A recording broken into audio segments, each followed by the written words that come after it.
Hi friends, welcome back to my channel. Friends, ಇವತ್ತಿನ recipe ಏನು ಗೊತ್ತಾ? ಸಿಂಪಲ್ಲಾಗಿ ಮಾಡುವಂಥ ಒಂದು ಫುಡ್ಡಿಂಗ್. ಬ್ರೆಡ್ ಮತ್ತು ಕಾಫಿ ಪೌಡ್ರ್ ಬಳಸಿ ನಾವು ಹೇಗೆ ಮಾಡೋದಂತ ನೋಡೋದು. ತುಂಬ ಈಸಿಯಾಗಿದೆ ಮಾಡಲಿಕ್ಕೆ. ಹಾಗೆ ಮಕ್ಕಳಂತೂ ತುಂಬ ಇಷ್ಟಪಡ್ತಾರೆ, ತುಂಬ ಟೇಸ್ಟಿಯಾಗಿ ಬರ್ತದೆ. ಸೊ ನೀವು ಸಹ ಒಂದು ಸಲ ಟ್ರೈ ಮಾಡಿ ನೋಡಿ. ಬನ್ನಿ, ಈ ಫುಡ್ಡಿಂಗನ್ನು ನಾನು ಹೇಗೆ ಮಾಡಿದೆ ಅಂತ ಹೇಳಿ ನಿಮಗೆ ಹೇಳಿಕೊಡ್ತೀನಿ ಇವತ್ತು. ಮೊದಲು ನಾನಿಲ್ಲಿ ಒಂದು ಫ್ರೈ ಪ್ಯಾನಿಗೆ ಅರ್ಧ ಪ್ಯಾಕೆಟಷ್ಟು ಹಾಲು ಹಾಕ್ತಾ ಇದ್ದೇನೆ. ಯಾವ ಹಾಲು ಆಗ್ಬೋದು, ಅರ್ಧ ಪ್ಯಾಕೆಟ್ ಹಾಕಿದರೆ ಆಯಿತು. ನಾನಿಲ್ಲಿ ಫುಲ್ ಹಾಕ್ತಾ ಇಲ್ಲ, ಅರ್ಧ ಪ್ಯಾಕೆಟಷ್ಟು ಹಾಕ್ತಾ ಇದ್ದೇನೆ ನೋಡಿ.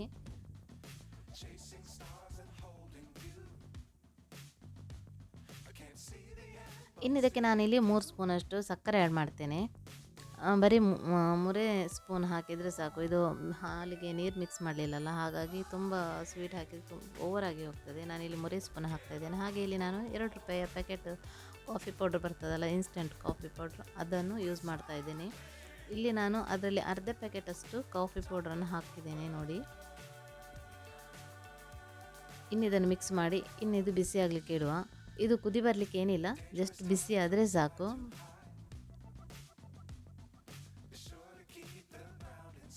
ನಾವು ಹಾಕಿರುವಂಥ ಶುಗರ್ ಮತ್ತು ಕಾಫಿ ಪೌಡ್ರ್ ಏನಿದೆ ಅದು ಸರಿಯಾಗಿ ಮೆಲ್ಟ್ ಆದರೆ ಸಾಕು. ಇದು ಕುದಿಸಬೇಡಿ, ತುಂಬ ಸ್ವಲ್ಪ ಬಿಸಿ ಆದರೆ ಸಾಕು, ಉಗುರು ಬೆಚ್ಚಗೆ ಆದರೆ ಸಾಕು. ಇಲ್ಲಿ ಆಗಿದೆ, ಈಗ ನಾನು ತೆಗೆದಿಡ್ತಾ ಇದ್ದೇನೆ. ಹಾಗೆ ನಾನಿಲ್ಲಿ ಒಂದು ಅರ್ಧ ತಟ್ಟೆಯಷ್ಟು ವಿಪ್ಪಿಂಗ್ ಕ್ರೀಮ್ ತಗೊಂಡಿದ್ದೇನೆ. ಈಗ ಇದಕ್ಕೆ ನಾನಿಲ್ಲಿ ಒಂದು ಪ್ಯಾಕೆಟ್ ಫುಲ್ ಹಾಕ್ತೇನೆ ಕಾಫಿ ಪೌಡ್ರು. ನಿಮ್ಮ ಹತ್ರ ಫ್ರೆಶ್ ಮಿಲ್ಕ್ ಇದ್ದರೂ ಅದು ಹಾಕ್ಬೋದು. ಆದರೆ ನೀವು ಯಾವ ಕ್ರೀಮು ಆಗ್ಬೋದು, ಅಥವಾ ದಪ್ಪ ಆಗಿರುವ ಹಾಲು ಆಗ್ಬೋದು, ಅಥವಾ ವಿಪ್ಪಿಂಗ್ ಕ್ರೀಮು ಆಗ್ಬೋದು, ಒಂದು ಸ್ವಲ್ಪ ಉಗುರು ಬೆಚ್ಚ ಮಾಡ್ಕೋಬೇಕು ಕಾಫಿ ಪೌಡ್ರ್ ಹಾಕೋ ಮೊದಲು.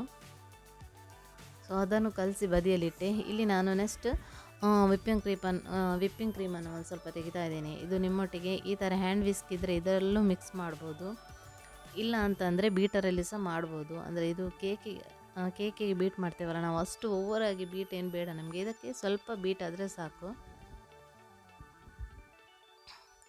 ನಾನಿಲ್ಲಿ ಬೀಟ್ರಲ್ಲಿ ಒಂದು 2 ನಿಮಿಷದಷ್ಟು ವಿಪ್ಪಿಂಗ್ ಮಾಡಿಕೊಂಡೆ.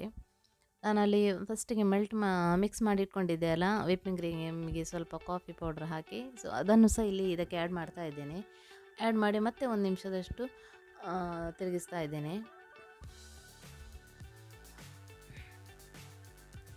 ನೆಕ್ಸ್ಟ್ ನಾನಿಲ್ಲಿ ಕಟ್ ಮಾಡಿಕೊಂಡಂತಹ ಬ್ರೆಡ್ ಇದೆ ನೋಡಿ, ಅದನ್ನೆಲ್ಲ ಈ ಥರ ಒಂದು ಫುಡ್ಡಿಂಗ್ ಬೌಲಿಗೆಲ್ಲ ಹಾಕ್ತಾ ಇದ್ದೇನೆ. ನಿಮ್ಮ ಹತ್ರ ಬ್ರೆಡ್ ಇಲ್ಲ ಅಂದರೆ ರಸ್ಕ್ ಸಹ ಆಗ್ತದೆ. ನನ್ನ ಬಳಿ ಬ್ರೆಡ್ ಇತ್ತು, ಸೊ ಅದಕ್ಕೋಸ್ಕರ ನಾನು ಬ್ರೆಡ್ಡನ್ನು ಹಾಕ್ತಾ ಇದ್ದೇನೆ. ಬ್ರೆಡ್ಡಿನ ಮೇಲೆ ಉಂಟಲ್ಲ, ನಾವು ಫಸ್ಟ್ ಒಂದು ಸ್ವಲ್ಪ ಉಗುರು ಬೆಚ್ಚ ಮಾಡಿಕೊಂಡೆ ನೋಡಿ, ಹಾಲು ಮತ್ತು ಕಾಫಿ ಪೌಡ್ರು ಶುಗರೆಲ್ಲ ಹಾಕಿ, ಅದನ್ನು ಹಾಕಿ ಅದರ ಮೇಲೆ ವಿಪ್ಪಿಂಗ್ ಕ್ರೀಮನ್ನು ಹಾಕಿ ಸೆಟ್ ಮಾಡಿಕೊಂಡ್ರೆ ಆಯಿತು. ಮತ್ತು ಅದೇ ಥರ ಸೆಕೆಂಡ್ ಲೇಯರನ್ನು ಕೂಡ ಅದೇ ಥರ ಸೆಟ್ ಮಾಡಿಕೊಂಡ್ರೆ ಆಯಿತು ನೋಡಿ. ಇಲ್ಲಿ ಕಾಫಿಯ ಮಾಡಿಕೊಂಡಂಥ ಹಾಲಿತ್ತಲ್ಲ ಅದು ಹಾಕಿ, ಮತ್ತು ನಾನು ಸೆಕೆಂಡ್ ಲೇಯರಿಗೆ ಮತ್ತೆ ಅದೇ ಥರ ವಿಪ್ಪಿಂಗ್ ಕ್ರೀಮ್ ಹಾಕಿ ಸೆಟ್ ಮಾಡ್ತಾ ಇದ್ದೇನೆ. ಸೊ ಸಿಂಪಲ್ ಆಗಿದೆ ಮಾಡಲಿಕ್ಕೆ, ತುಂಬ ಕೆಲಸ ಏನಿಲ್ಲ, ಅದಕ್ಕೂ ತುಂಬ ಹೊತ್ತು ಬೇಕಂತೇಳಿ ಏನಿಲ್ಲ. ಇದರ ಮೇಲೆ ಒಂದು ಸ್ವಲ್ಪ ನಾನು ಫಿನಿಶಿಂಗ್ ಮಾಡ್ತಾ ಇದ್ದೇನೆ ಅಷ್ಟೇ.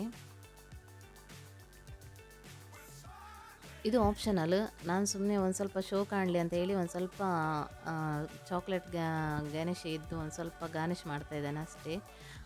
ಇದು ಆಪ್ಷನಲ್, ಬೇಕಂತೇಳಿ ಇಲ್ಲ. ನಾವೊಂದು ಸ್ವಲ್ಪ ಚೆಂದ ಕಾಣಲಿ ಅಂತೇಳಿ ಮಾತ್ರ ಮಾಡಿದ್ದು, ಇದು ಬೇಕೆ ಅಂತೇಳಿ ಏನಿಲ್ಲ, ಕಂಪಲ್ಸರಿ ಏನಿಲ್ಲ. ಸೊ ನೋಡಿದ್ರಲ್ಲ ನಮ್ಮ ಕಾಫಿ ಪುಡ್ಡಿಂಗ್ ಎಷ್ಟು ಸುಲಭವಾಗಿ, ಎಷ್ಟು ಬೇಗ ರೆಡಿ ಆಯಿತು ಅಂತ ಹೇಳಿ.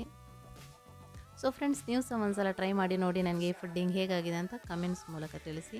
Thank you.